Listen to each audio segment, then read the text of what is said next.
오늘 하나님께서 저와 여러분에게 주시는 말씀은 마태복음 21장 19절로 32절 말씀으로 종교 지도자들의 권위와 논쟁 65-1강 첫 번째 시간 함께 은혜 나누기를 원합니다. 성령 사역을 하면서 제가 정통 교회와 이 성령 사역의 차이와 갈등을 어느 정도 알게 됐습니다.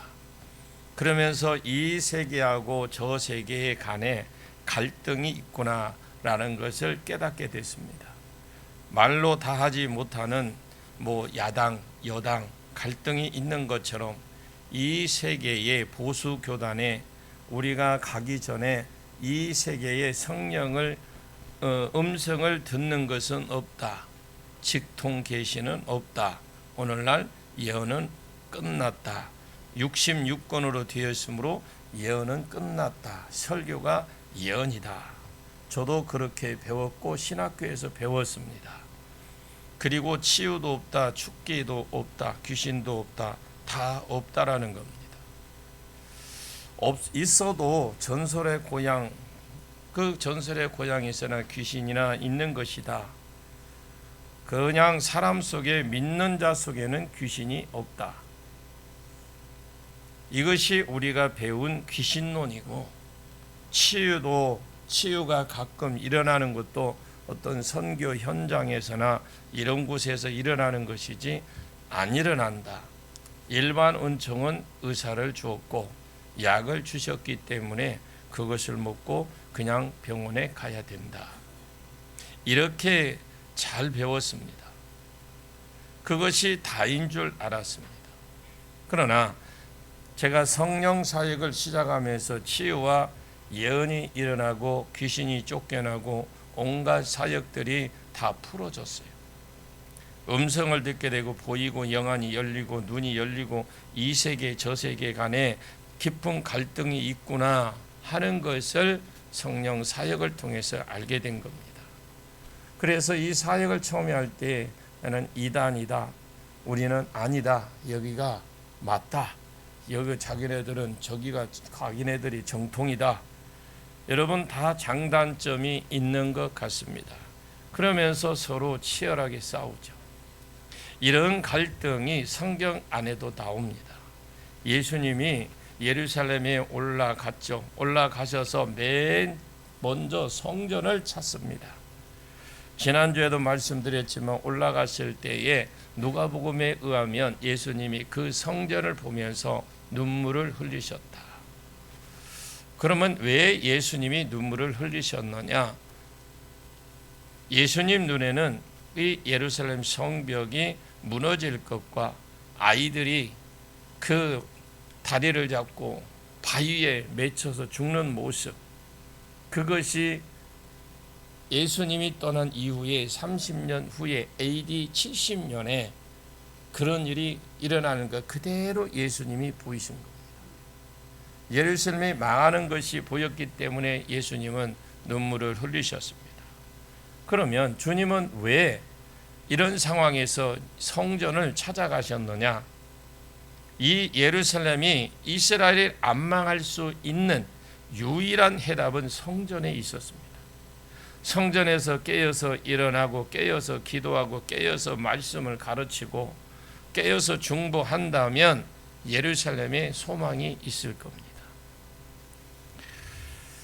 그런데 예수님이 막상 가보니까 성전은 엉망진창입니다. 완전히 그곳에 무엇을 양 팔고 소 팔고 비둘기 팔고 돈 바꾸고 장사하는 곳이지 성전의 모습은 전혀 없었습니다. 예수님이 그것을 보시고 전부 다 둘러엎으시고 쫓아내고 버렸습니다. 그리고 난 뒤에 성전에 사람들이 나왔어요. 안전뱅이가 나오고 눈먼 자가 나오고 또 병든 자들이 각색 병든 자들이 나왔습니다. 이 말은 성전의 본래의 모습으로 회복되어지니까 사람들이 나오기 시작하고 예수님이 나온 사람들 문제 따라 다 고쳐주셨어요. 자, 그것만 하시면 되는데 본문 23절에 예수님이 성전에 가르치고 있었어요. 장사하는 사람들을 쫓아내고 소경을 눈을 뜨게 안주명 일으키고 성전에서 가르치고 잘 하셨어요. 그런데 예수님이 성전을 엎어 놓았는데 그 다음은 없었습니다. 그래서 이 회당장 주인이 물었습니다. 내가 당신이 도대체 무슨 자격으로 여기 와서 이런 난리를 쳤느냐.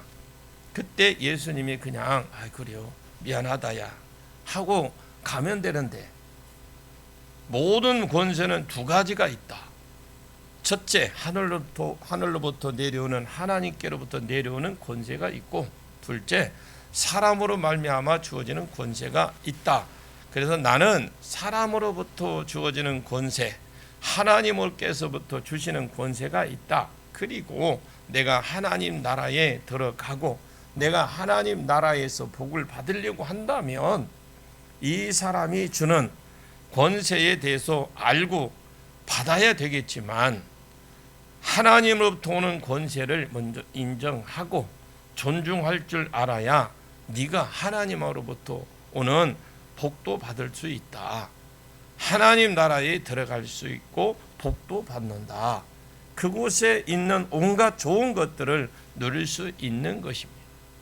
사람이 주는 권세도 받을 수 있으면 받으십시오. 그러나 오늘 여러분 하나님이 주는 권세를 받으시기를 축원합니다. 또 하나님이 주시는 권세를 인정할 줄 아는 성도가 되시기를 축복합니다. 많은 사람들이 세상이 주는 권위만 권위인 줄 알고 그것이 다 알고 삽니다. 하나님 나라에 들어가고 하나님 나라의 은혜를 누리고 그리고 복을 누리려면 그 사람의 나이가 어떠하든지 남자든 여자든 평신도든 교육자든 아무런 상관이 없어요. 하나님이 주시는 어떤 권위, 권세에 대한 인정함이 있어야 되고, 여러분 사역자에 대한 사역자들의 교육자들에 대한 인정을 그들의 인정을 하시길 바랍니다. 또 사역자나 평신도들도 같은 성도끼리 가지고 있는 그들의 은사, 그들의 어떤 하나님이 주신 어떤 능력들, 그런 것들을 존중히 여기시고 인정해 주시기를 축복합니다. 여러분, 교회에서 여러분이 세운 예언자의 권세, 여러분이 세운 치유자의 권세, 여러분이 인정해 주지 않으면 하나님이 그들에게 권세를 주고 권위를 주고 은사를 주셨다라는 것을 인정해 주시지 않으면 우리 중에 아무도 세워지지 않을 겁니다. 오늘 그로부터 오는 아무것도 또 누리지 못합니다. 하늘로부터 오는 권위인 줄 인정할 줄 아시고 권세를 인정할 줄 아는 그러한 성도가 되시기를 축복합니다. 자, 본문 23절을 같이 한번 보겠습니다. 시작. 예수께서 성전에 들어가 가르치실새 대제사장들과 백성의 장로들이 나와 이르되 내가 무슨 권위로 이런 일을 하느냐, 또 누가 이 권위를 주었느냐. 예수님이 성전에 들어가서 아까 말씀드렸으면 청소하고 사람을 고치는 데에는 그치면 될 것인데, 여기서 더 나가서 사람을 가르치고 아예 자리를 잡고 가르쳤어요. 다른 성경에 보면 돌아다니면서 또 가르쳤어요. 사람들이 따라다니면서 듣고 앉아서 듣고 예수님이 앉으면 자기도 앉고 완전히 예수님 중심으로 되어버린 겁니다. 성전에 이런 사람들이 예수님께 나왔어요. 너 도대체 무슨 권세로 여기서 가르치느냐? 너 무슨 권세로 사람을 쫓아내고 무슨 권세로 여기에 있는 병자들을 다 고치느냐? 무슨 권세로 여기 앉아서 이렇게 또 가르치느냐? 그리고 만약에 대답할 것을 염두에 두어서 네가 만약 무슨 권세가 있다면 그 권세는 누가 주었느냐? 누구로부터 그 권세가 왔느냐? 이렇게 그들이 물은 거예요. 대제사장들이 이렇게 물은 것은 사실은 예수님을 사람이 세운 권세가 없어요. 예수님은 사람이 세운 권세 없습니다. 정확한 어떤 타이틀도 없고요. 제사장인가 하면 제사장도 아니고 선지자인가 보면 선지자도 아닙니다. 그럼 선생인가 하면 이 선생도 아니에요. 선지자면 선지자 학교 나와야 선지자거든요. 우리는 다 평신도 사역자입니다. 아멘. 여러분들이 평신도 사역자입니다. 자, 우리 교회에 이걸 인정합니다. 딴 곳에 가면 내가 우리 교회의 목사입니다, 이렇게 하면 그렇게 말할 겁니다. 여러분, 딱히 내놓을 것이 뭐 없었어요. 선지학교 나오신 것도 아니고 납비 학교를 나온 것도 아니고 바리새인이나 서기관들은 그 그룹에 들어가야 되거든요. 근데 그 그룹에 들어가서 공부를 하고 그 그룹의 리더가 너는 더 이상 가르칠 것이 없다, 이제 가서 네가 알아서 네가 사부해라, 이렇게 해서 어디 가서 가르치고 다니는 것이거든요. 서기관들이 이런 것을 받은 것도 아니고, 그렇다고 제사장 가문도 아니고, 이것이 우리 옛날에는 우리로 치면 반장도 아니고 부반장도 아니다 이 말입니다. 예수님의 성전에 들어와서 가르치고 하느냐, 무슨 권세로 이렇게 하느냐. 만약에 권세가 있다면 선지자 하면 누가 너를 선지자로 세웠고, 만약에 네가 제사장이라면 누가 너를 제사장으로 세웠느냐, 이렇게 지금 예수님께 그들이 묻고 있는 거예요. 이 대답, 예수님이 만약 이 대답을요 예수님이 제대로 못하시면 완전히 망하게 되는 거예요. 이것을 지금 대답을 지금 제대로 해야 앞으로 예수님이 성전에서 그래도 얼굴을 내밀고 여기 제대로 답을 못해 버리면 예수님 성전하고는 이별입니다. 사람들이 뭐라고 하실까 계속 기대하고 지금 지켜보고 있어요. 그런데 예수님 대답이 24절 25절의 중간까지 그럽니다. 하늘로부터냐 사람으로부터냐. 자, 24절에서 25절 같이 읽습니다. 시작. 예수께서 대답하시되 나도 한 말을 너희에게 물으리니 너희가 대답하면 나도 무슨 권위로 이런 일을 하는지 이르리라. 요한의 침례가 어디로부터 왔느냐, 하늘로부터냐 사람으로부터냐. 그들이 서로 의논하여 이르되 만일 하늘로부터라 하면 어찌하여 그를 믿지 아니하였느냐 할 것이요. 이 내용 24절 20을 보니 예수님이 직접적으로 대답한 것이 아니고 오히려 역으로 질문을 하는 걸 봅니다. 나도 한 가지 물어볼 테니까 너희가 대답하면 나도 대답을 해주겠다. 예수님을 빨리 넘어뜨리고 얼른 물어보라고 했죠. 요한의 세례가 야 어디로부터 왔느냐. 요한의 세례를 베푼 거 온 백성들이 다 세례를 받았거든요. 이스라엘 인구가 만약에 500만이라면 450만 명은 받았을 거라고 봅니다. 요한의 세례를 안 받은 사람이 없다고 보시면 되겠죠. 바리새인과 서기관 이 몇 명 빼고는 다 받았어요. 요한의 세례가 어디로부터 왔느냐, 하늘로부터 왔느냐, 사람으로부터 왔느냐.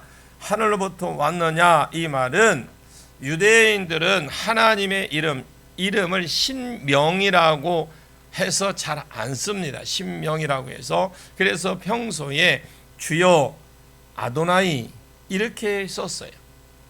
그리고 하나님 나라도 원래 하나님 나라라고 해야 되는데 성경에 보면 천국 이렇게 번역이 됐는데 하나님이라는 말을 안 쓰고 하나님 나라라는 말을 안 쓰고 하나님 나라 이렇게 썼기 때문에 천국 이렇게 번역이 된 것입니다.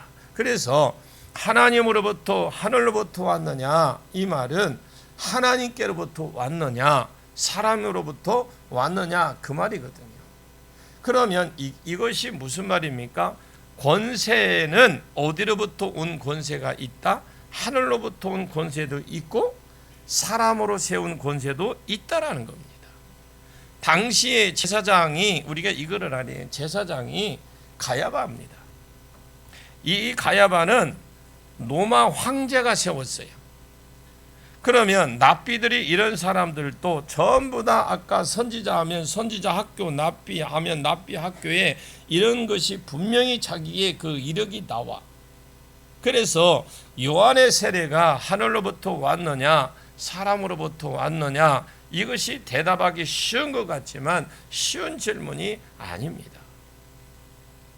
이 사람들은 요한으로부터 자기는 안 받았으니까 백성들은 다 받아도 자기는 안 받았습니다.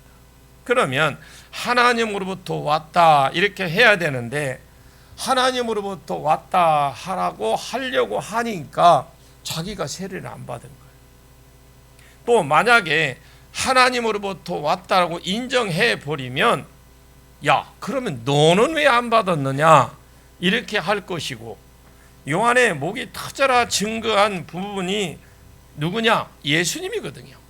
예수님이 요한이 죽을 때까지 외친 것이 예수님을 외친 거예요.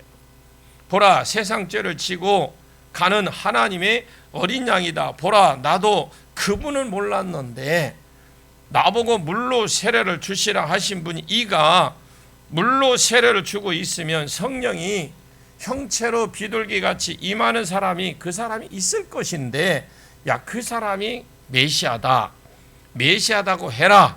보라, 세상 죄를 지고 가는 하나님의 어린 양이다. 계속 세례 요한은 계속 예수만을 증거했어요. 그러면 요한의 권위가 하늘로부터 왔다고 하는 것이 인정하면 예수님의 권위도 저절로 인정할 수밖에 없다는 격이 되어지잖아요. 이것을 안 될 것 같고 자기 자신을 보아도 예수를 봐도 이 말하면 또 안 될 것 같고, 그러면 사람으로부터 왔다 해야 되는데 사람으로부터 왔다고 해야 하려고 하니까 너무나도 지금 거기에 있는 예수님 주변에 앉은 사람들이 요한의 팬들이 많아. 요한의 제자들이 팬들이 많아. 엄청 많은 거예요. 그런가 지금 여기에 깔린 것이 다 지금 그 예수님 주변에 있는 사람들이 다 요한의 세례를 받은 사람들이에요. 아마 만약에 사람으로부터 왔다 그러면 이 사람들이 가만히 안 두고 잡아 죽이려고 할 겁니다. 이러지도 저러지도 못했대. 이때 상당히 대답이 어려워요. 그래서 25절 26절을 한번 보겠습니다. 26절만 보겠습니다. 시작. 만일 사람으로부터라 하면 모든 사람이 요한을 선지자로 여기니 백성이 무섭다 하여. 지금 25절 26절을 같이 보면은 그래 서로 잠시 회의를 한 거죠. 이러면 말하다가 회의하면 되느냐? 그래서 자기들끼리 가서 회의를 한, 야, 무엇이라고 해야 돼? 어떻게 하면 되지? 이건 만일 하늘로부터라고 한다면 어찌하여 그를 믿지 않느냐 할 것이고, 또 이렇게 할 것이고, 또 여기에 없지만 예수님을 또 인정해야 될 것이고, 만약에 사람으로부터 다 하면 전부 다 모든 사람이 요한을 선지자로 여기고 있는데 그가 세례를 받았는데 백성들이 무섭다. 그래서 27절에 대답을 했을 때 완전히 엉뚱한 대답을 하죠. 27절 볼까요? 같이 봅니다. 시작. 예수께 대답하여 이르되 우리가 알지 못하노라 하니 예수께서 이르시되 나도 무슨 권위로 이런 일을 하는지 너희에게 이르지 아니하리라. 예수님께서 대답하여 이르시되 우리가 예수님께 대답하여 우리가 모르겠는데 정확하게 잘 모르겠다. 요한의 세례가 어디 왔는지, 그리고 요즘 바빠서 우리가 좀 스케줄이 너무 바빠서 거기에 대해서 정확한 생각하지 할 시간이 없었다. 예수님도 하나 더 같이 내밀었어요. 그냥 나도 내 권위가 어디서 왔는지 뭐 말 못하겠다. 야. 내가 대답하면 나도 대답한다고 했으니까 그 사람들이 먼저 대답을 안 했으니까 이것은 못한다는 거 아닙니다. 둘 중에 하나를 찍으면 되는데 왜 이것을 대답을 못하겠습니까? 자기가 잘못이 드러나는 거예요. 자기가 순종 안 한 것이 드러나기 때문에 못하는 겁니다. 너희가 대답을 안 했으니까 나도 대답 안 해준다. 예수님이 대답을 안 할 수 있는 공적인 빈리가 주어진 것이죠. 나도 안 가르쳐 줄 것이다. 내 권위가 어디서 왔는지 예수님이 대답을 안 했지만 사실을 했어요. 예수님은 자기 권위가 어디로부터 왔는지 대답을 안 한 것 같지만 사실 25절을 그 질문 가운데 이미 예수님은 대답을 하셨어요. 25절 질문에 요한의 세례가 어디로부터 왔느냐, 하늘로부터냐 아니면 하나님께로부터냐 사람으로부터냐, 모든 권위는 두 개가 온다. 두 개로 오는데 이렇게 보시면 돼요. 사람이 세운 권위가 있고요, 하나님이 직접 세운 권위가 있습니다. 앞에서 말했지만 대제사장은 누가 세웠다고 했습니까? 대제사장 그 당시에 여기에 대제사장들이라고 되어 있는데요. 안나스가 있고 가야바가 있어요. 대제사장. 여러분 대제사장은 둘이 될 수 없어요. 안나스는 원래 제사장 가문의 사람이에요. 이 사람은 실세가 지금 아닙니다. 왜? 로마의 정복을 당해서 지금 로마 속국에 있기 때문에. 그런데 이 사람은 이 안나스는 이 나이도 많아서 벌써 은퇴할 나이가 지났습니다. 당시의 실세도 아니에요. 그냥 껍데기로 세워져 있는 그냥 제사장이었고요. 실제로 제사장은 가야바였는데 이 가야바는 로마 사람이 세운 거예요. 뭐 돈을 주고 해서 세웠는지 모르겠지만 이 사람은 레위인도 아니에요. 레위인은 대제사장 가문에서 세워져야 돼. 다른 지파 사람인데 돈을 받고 세운 겁니다. 가야바는. 자, 그러면 이런 사람들이 제사장 그룹에 있으니까 무슨 일이 그럼 벌어졌느냐? 제사장 그룹에 사두개인 그룹이라고 있어요. 그러면 이 사두개인 그룹들은 사도행전 23장에 보면 기적도 안 믿어, 천사도 안 믿습니다. 내세도 없어요. 내세가 없다라는 건 천국과 지옥이 없다라고 하는 사람들이에요. 그런 그 사람들은 기적도 안 믿고 천사도 안 믿고 부활도 안 믿고 내세도 안 믿습니다. 아무것도 안 믿어요.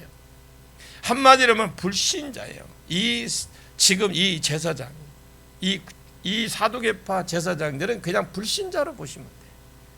불신자가 앉아서 완전 불신자가 요즘으로 치면 시청 공무원에게 야, 너 효동교회 가서 네가 가서 목사해라 이런 것과 똑같은 거예요. 지금 불신자가 와서 성전이 딱 주인이 되니까 어떤 일이 벌어졌느냐? 자기 밑에 있는 제사장들이 아무도 믿는 사람들이 없어요. 그럼 제사장이 안 믿으니까 오실 예수도 안 믿죠. 하나님도 안 믿죠. 기적도 안 믿고 아무것도 안 믿으니까 그 사람에게 제사를 받은 사람이 무슨 죄 사함이 받겠습니까? 무슨 신앙이 일어나고 부흥이 일어나고 세상 변화가 되겠으면 변화가 안 된 겁니다. 예수님 눈에는 하나님 심판을 받아 망하는 예루살렘이 그 눈에 앞으로 30년 후에 망할 것을 눈에 보이는 거예요. 완전히 소망이 예루살렘이 없습니다. 이 말을 오해하지 말고 들으십시오. 오늘 한국교회는요, 많은 목사, 많은 학위를 가진 자, 또 많은 진짜 목회를 할 수 있는 준비된 사람 많습니다. 그런데 이런 말을 함부로 하기에는 정말 어려운 말씀인데 그 중에 많은 사람들이 이것이 분명합니다. 이쪽에 나이 센스가 분명합니다. 그리고 이것이 필요 없다는 말이 아닙니다. 분명히 있어야 됩니다. 그런데 그 중에 많은 사람들이 진짜 이것만이 있다라는 거죠. 하나님에 대한 경험이 없기 때문에 그래요. 나는 그것이 나쁘다라는 말이 아닙니다. 그냥 분위기에서 오는 것 한계인 것 같습니다. 무슨 말이냐면 우리 교단이 개혁총회입니다. 총회입니다. 만약에 개혁총회에서 어떤 목사가 자랐다. 그럼 이 개혁교회에 가겠죠. 개혁교회 갔다가 또 만약에 신학교를 갔다. 그럼 개혁교회가 갔다가 나오겠죠. 그럼 이 개혁교회에 개척하거나 개척교회를 맡아서 하겠죠. 그러면 개혁교회 전통에 의해서 살겠죠. 개혁총회 전통 좋습니다. 그러나 그것이 다냐 할 때에는 내가 보기에는 아니라고 봅니다. 이것이 좀 말씀 쪽으로 강하고 순교자 정신도 강하고 전통 다 전통도 좋은데 여기에 성령의 어떤 기름 부으심 이런 것이 잘 모른다는 것. 이런 계통이 그러니까 어떠한 영역은 뛰어난데 하늘로부터 기름 부으심, 하늘로부터 어떤 은사, 능력, 그 사람들 어떤 인정 이런 것 없어요. 없다 하면 좀 그렇지만 표현하기는 없는 것 같습니다. 그냥 표현을 볼 때. 여러분 알아서 듣고 이것은 말이다 그냥 치다 싶으면 그냥 지나가는 말이다 싶으면 그냥 버리시고, 모든 권세가 사람으로부터 나오는 것 아닙니다. 더 많은 권세가 하나님으로부터 직접 부어집니다.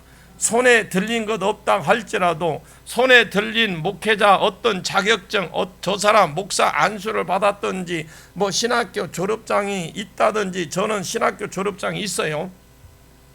확인해 보시면 알아요. 그 사람 요한은 제사장 가문 출신이었는데 어려서부터 성령에 확 사로잡혀서 성령의 광야로 요한을 가라고 했습니다. 출가를 했는지 가출을 했는지 하여튼 도시락 메고 광야로 갔어요. 광야로 가서 광야에서 음성을 듣다가 거기서 훈련 받으시고 그곳에서 세례를, 성령의 세례를 주라 그랬어요. 그러면서 성령께서 너 세례를 주라고 그랬거든요. 내가 가서 세례를 주고 앉아 있으면, 네가 세례를 주고 있으면 누군가 너에게 세례를 받으러 올 것인데 성령이 그 형체로 비둘기같이 임하는 것을 네가 볼 것이다. 그곳에 임하거든 그가 메시아인 줄 알고, 아멘 좀 하세요.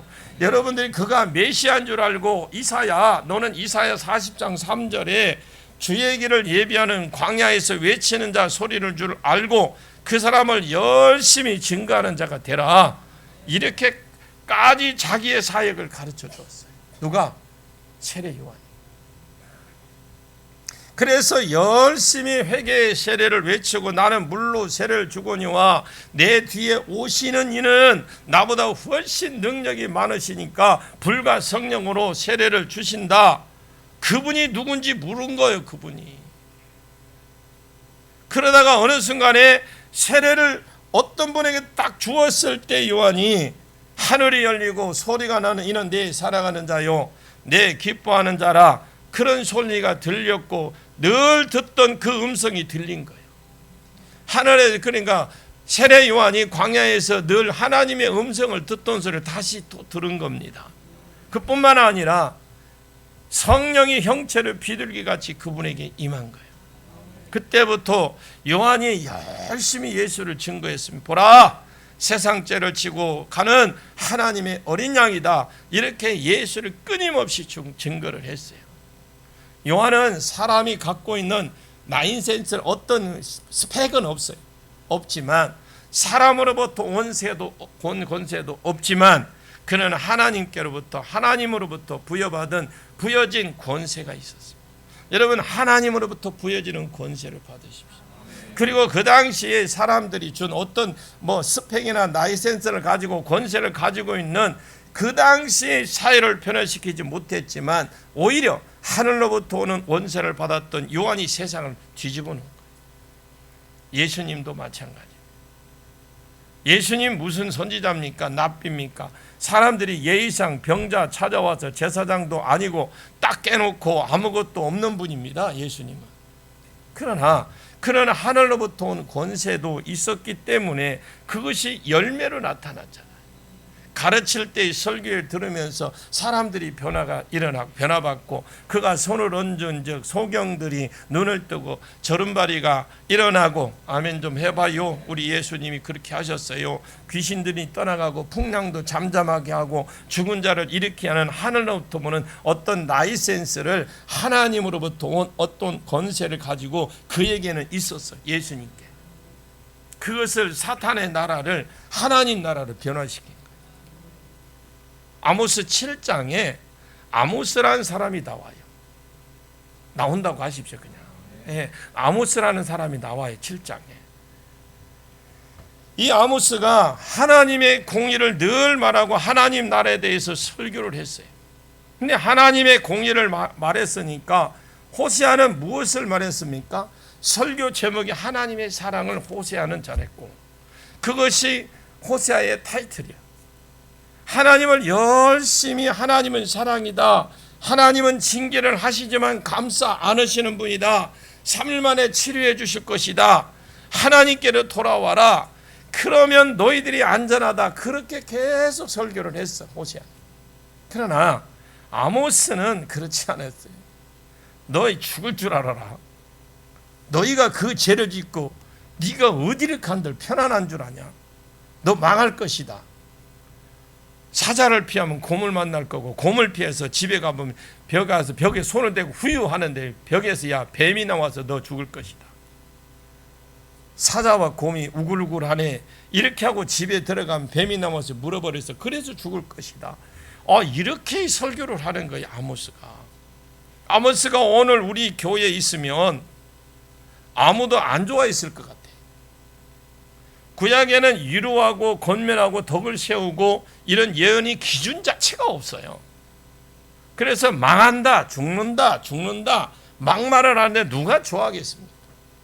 그런데 이 베델에 아마샤라는 선지자가 한 분이 있어요. 이 아모스는 원래 유다 사람이거든요. 이 유다 사람인데 북이스라엘에 와서 예언을 한 거예요. 아마샤 북이스라엘 베델 사람인데 아마샤가 아모스에게 한마디 딱 던진 거예요. 어이, 너는 유다인이 주제에 유대 사람인데 왜 주제 나무 동네 와서 설치냐?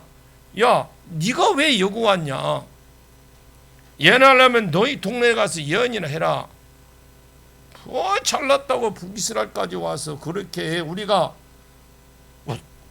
남한 사람인데 북한에 가서 예언하고 있느냐? 북한 사람 볼 때 기분 나쁠 거 아니에요. 너희들 망한다, 죽는다 합니까? 그때 아모스가요 변명한 것이 아모스 7장 10절에 베델 제사장 아마샤가 이스라엘 망한다고 예언하니까 12절에 아마샤가 아모스에게 이르되 선견자야, 너는 유다 땅에 가서 도망하여 거기서나 떡을 먹으며 거기서나 예언해라. 왜 여기 와서 예언을 하고 앉았느냐? 그랬더니 14절에 아모스가 하나님이 나에게 예언을 하라고 했는데 왜 너는 하나님이 나보고 하라고 했는데 너는 하지 말라고 했으니까, 그러면서 그 뒤에 보면은 뭐라 하냐, 이 선지자가 아모스 선지자가 조금 우리가 그냥 볼 때 성질이 조금 있는 분 같아요. 뭐라 했냐면 야 예언하지 말고 너희 집에 가서 해라고 그랬으니까 나는 하나님이 시켜서 했는데 너는 네가 나한테 그런 소리를 했으니까, 그러면서 그 뒤에 보면 네 마누라는 창녀가 될 것이다. 네 자녀들은 땅에 쓰러져서 몸이 두 쭉 나눠질 것이다. 몸이 이렇게 쭉 만만치 않죠. 쭉 나눠질 거니까. 그때 아모스가 한 말이 이 말입니다. 나는 선지자 아니야. 이 말은 자기가 선지자하는 말이 아닙니다. 나는 어떤 세상에 주는 어떤 명예도 권력도 라이센스가 없어. 나는 선지자 아니다. 그러면 나는 선지자의 아들이 아니다. 그럼 너 정체가 뭐냐? 나는 목자야, 목자. 나는 그리고 농부야. 나는 뽕나무를 재배하는 사람인데, 그런데 이 뽕나무를 재배하다가 시간이 나면 양떼도 먹이고 양떼를 따르고 있는데 하나님이 나에게 베델에 가서 이 말을 하라고 했다. 내가 원래 선지자였다면 그 사람이 내가 만약에 아모스가 그러는 내가 만약에 선지자였다면 뭐 저 사람은 늘 하는 소리가 저 소리야라고 할 것입니다. 그런데 이렇게 생각할 것인데 나는 원래 선지자가 아니야. 나는 원래 농사 짓는 사람이고 나는 양치기인데 하나님이 야 얼마나 너희들 답답했으면, 너희들이 그런 식으로 살아가니까 얼마나 할 말이 많았으면, 너희가 안타까웠으면 유다에 있는 뽕나무 재배하는 농사를 짓는 나를, 그 양치기 하는 나를 불러서 너희에게 이런 소리를 하라고 했겠느냐. 이런 선지자들이 많거든요. 아모스는 누가 봐도 선지자였지만 그런 어떤 사람이 세운 권세가 없어. 예를 들어서 엘리야 선지자 학교나 그런 곳에 가서 공부한 사람이 아닙니다. 그냥 하늘로부터 이 직분이, 하늘로부터 이 은사가, 하늘로부터 이 기름 부음이 그에게 어느 날 갑자기 그냥 주어진 거예요. 이런 은혜가 있기를 축원합니다. 그리고 하나님의 말을 하라 그래서 하나님 너 가서 말해. 바울이 12사도입니까? 그런데 바울은 사도로 알려졌습니다. 그러니까 가는 곳마다 바울이 가는 곳마다 시비거리가 많았어요. 야, 네가 무슨 사도냐? 바울은 늘 변명하고 다녔죠. 나는 예수님의 사도가 아니었지만 다메섹 도상으로 가는데 예수님을 만났다. 나를 이방인의 사도로 세운다. 예수님이 세상에 내가 어떤 라이센스가 다가 아니라는 것을 아십시오. 세상의 사람들로부터 세워진 권세, 그것만이 권세가 아니라는 것입니다. 하늘로부터 주어진 권세가 있다라는 걸 아십시오. 하늘로부터 획득되어지고 하늘로부터 주어진 권세가 있다라는 걸 인정할 줄 아시기를 예수님의 이름으로 간절히 축원합니다. 원래 성경의 평신도가 다 사역자예요. 베드로는 너희는 왕 같은 제사장이다라고 했어요. 너희는 왕 같은 제사장이다. 스데반도 평신도 설교를 했어요. 빌립도 평신도로 선교를 했습니다. 바나바는 평신도로서 나중에 안디옥에 올라가서 목회를 했어요. 하나님 나라에 주어진 권세를 가지고 어마어마한 일들을 많이 일어났어요. 그런데 교회가 313년 이후에 콘스탄틴 대제가 밀라노 칙령이 일어나면서 교회가 주일 중심이 되고 평일날도 모였던 교회가 주일 중심이 되고 썬데이 크리스찬을 만들고 평신도와 모든 사람들이 사역자였는데 목회자만 사역자로 만들고 소그룹은 없애버리고 대그룹 그 주위에 주일날 예배의 기준으로 맞춰버린 거예요. 그래서 목회자는 전문 교육을 받았기 때문에 하나님의 종이라고 하고 나는 하나님의 종이 아니고 나는 평신도도 더 심하게 말해 나는 세상에 이런 말씀 안 되지만 나는 그냥 병신도예요. 병신도. 한국의 병신도들을 정확하게 말하면 병신도예요. 집사님, 권사님 이번 이것 좀 해보시죠. 목사님 그거 못합니다. 제가 어떻게 그걸 합니까? 나는 이제 제 스스로 어리석음이나 제 스스로 이 모자람을 내가 잘 압니다. 내가 어떻게 그걸 합니까? 저는 자신을 모자라는 걸 내가 잘 압니다. 내가 하는 일이면 여러분도 하고 남는 것입니다. 여러분 제가 하는 건 여러분들이 다 하고도 남아요. 우리 교회는 직임적 은사를 풀려고 제가 많은 애를 쓰고 있어요. 여러분들이 다 사역자가 되기를 원합니다. 누가 뭐 시키면 나는 못해요 소리 하지 마세요. 여러분 절대로 그냥 일반 교회 만들지 말자고요. 직임적 은사가 풀어진 교회를 만들려고 여러분들이 스스로 몸부림을 치시고 우리 교회가 매달 둘째 주에 치유 집회를 합니다. 앞으로 예언을 집중적으로 집회를 하고 갈 겁니다. 왜 그런 줄 아십니까? 치유, 죽기 내가 가르쳐도 얼마든지 내가 제가 가르칠 수 있어요. 내가 안 되는 영역, 예언의 영역이기 때문에 내가 그 사람들을 불러서라도 가르칠 거예요. 풀어놓을 겁니다. 저는 사람들이 일반적으로 자기가 안 되면 나도 못하는데 이것을 교회에다 풀어놓았다가 뒷감당을 어떻게 하려고 그러냐. 이것이 여러분이 이런 얘가 여기에 50명이면 50명 똑같은 대답이요. 100명이면 100명 똑같은 대답이고. 그래서 나는 내가 감당을 안 하고 중요한 것이 아니라 여러분이 사역이 풀어지는 것이 여러분에게 풀어지는 게 더 중요합니다. 그래서 내가 못하는 영역을 할 수만 있으면 전문가를 끌어붙여서 이거 나도 못 푸니까 그것을 당신이 좀 풀어봐라. 내가 정녕 여러분을 위해서 이렇게 한다면 여러분들도 여러분이 할 줄 아는 것이 있으면 여러분들이 하시고 여러분들이 못하면 다른 사람을 세우시고 그 중에도 잘하는 사람이 없거든 다른 교회 사람이라도 불러서 붙여서라도 좀 하려고 말하시고 못한다고 가만히 있으면 직임적 은사가 안 풀어져요. 우리 교회 그런 교회 풀어지는 교회가 되기를 원합니다.